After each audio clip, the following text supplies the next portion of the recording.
and my associates are Joseph Ramon. Ibrahim Abdumalik.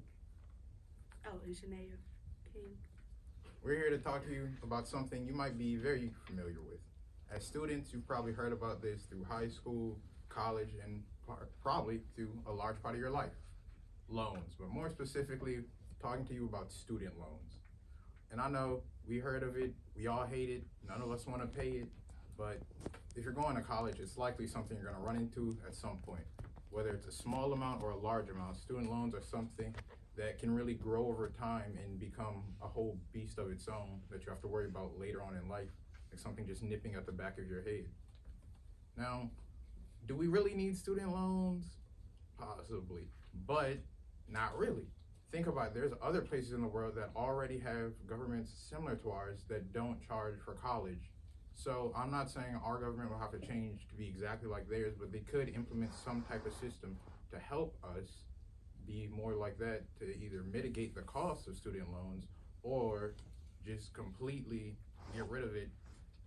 Now, there's people who've tried to help with this, like Joe Biden with his student loans, because student loan forgiveness, and that's some help, but there's a lot more that could be done and a lot more area to cover.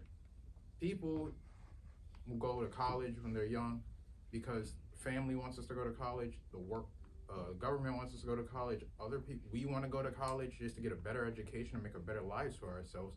But if the cost is so high and constantly rising, how are you expected to get there and then progress in life without always having a ball and chain tied to you and holding you back in some way, shape, or form? You're not earning your full income and doing the best you can because you always got something following you.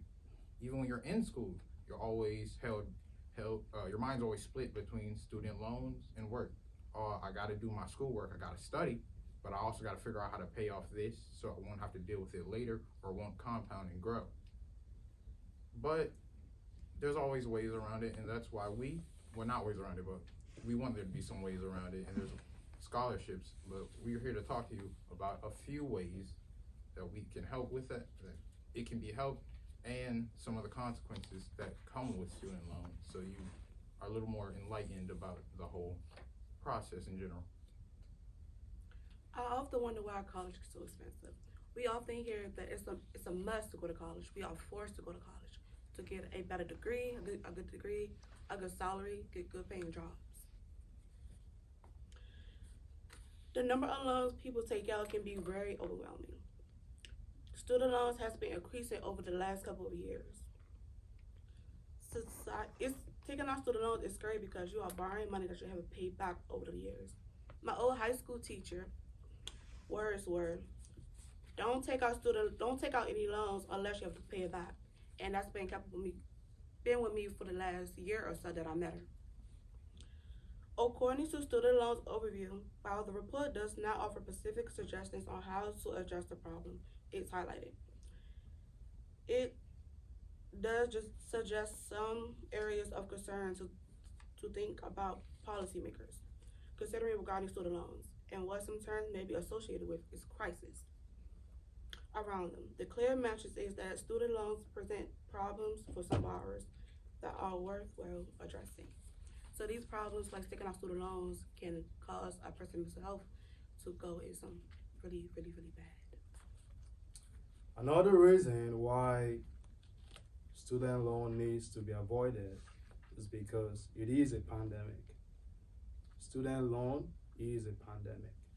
See, there are some insidious costs that comes with student loan that most people often neglect.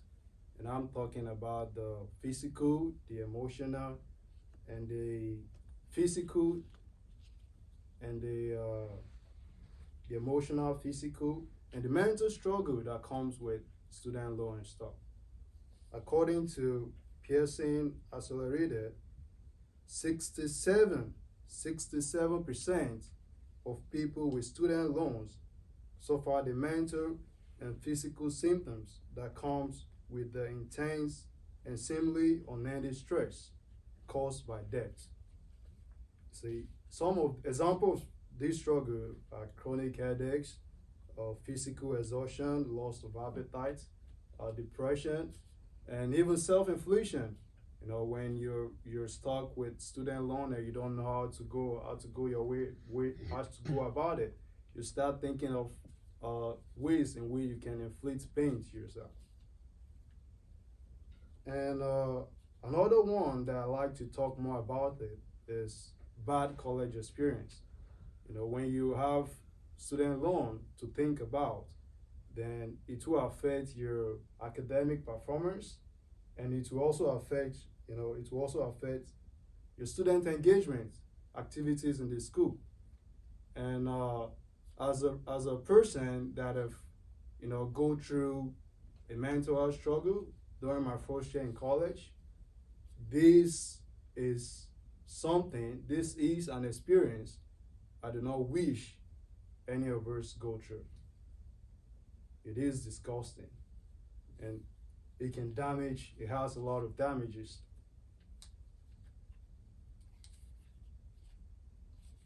It takes 21 years on average for students to pay back their loan.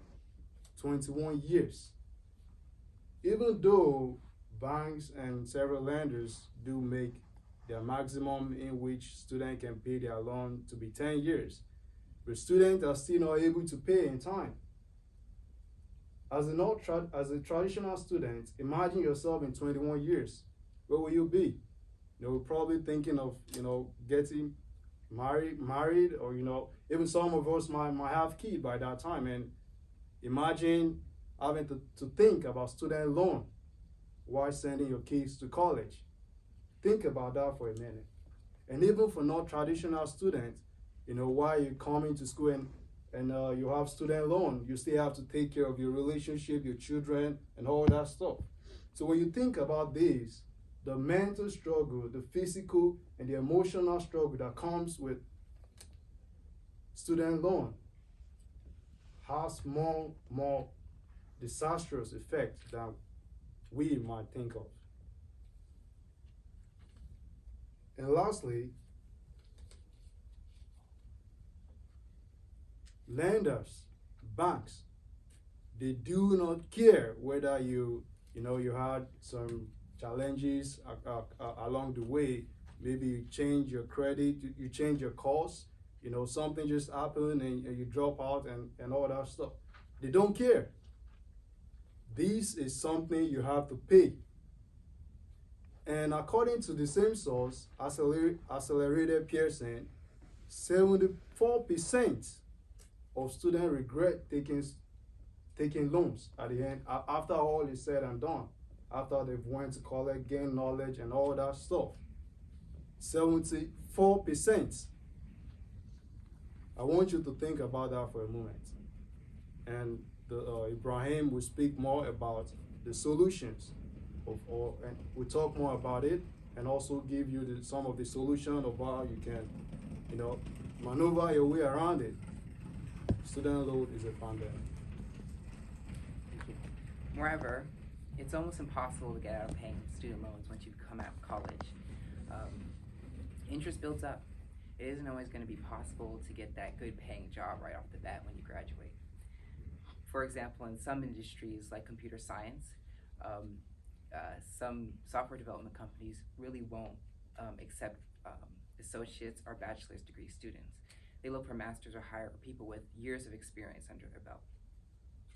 So once you do those associates and bachelor's degree students who do manage to get their foot in the door, by the time they're getting those high paying positions, they're not,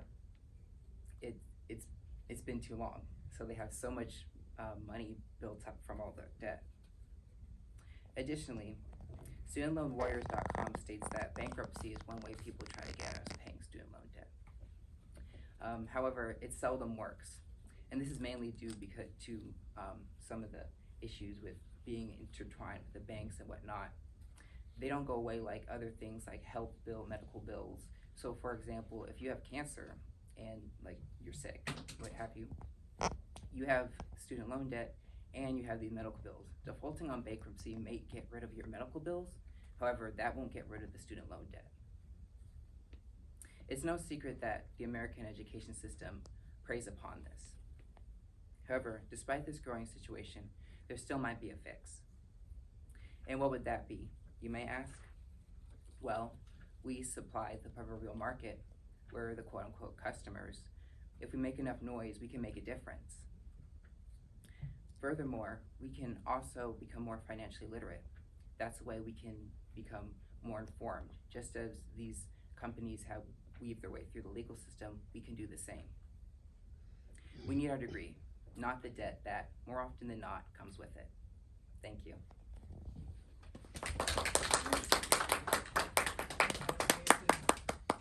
Yeah. Any questions? 10 minutes. Question?